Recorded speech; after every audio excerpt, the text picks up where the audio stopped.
Welcome to the Tech Egg. Don't get scrambled. Enjoy the video. In this video, I will show how to change a light bulb on a Ford Focus Mk3. First, always prioritize safety.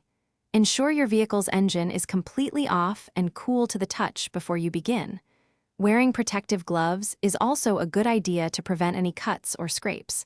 Have your new bulb and a flathead screwdriver ready for the task ahead. Now, let's get to the headlight unit itself.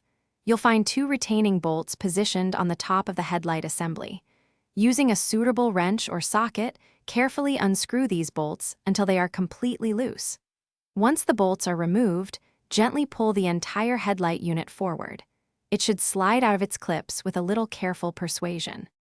With the headlight unit out, you can now access the bulb. First, disconnect the electrical connector from the back of the old bulb. Next, depending on your specific bulb type, you'll either unclip a retaining spring or twist the bulb holder to release it. Carefully remove the old bulb. Now, insert your new bulb, making sure it's seated firmly and correctly in its housing. Finally, it's time to put everything back together. Reconnect the electrical connector to the new bulb. Carefully slide the headlight unit back into its original position, ensuring it clicks into place. Reinsert and tighten the two retaining bolts to secure the assembly. Test your new light bulb to confirm it's working correctly. Remember to check the description for a link to the Echo Dot smart speaker and other great deals. Thanks for watching. Consider subscribing if I helped unscramble your problems.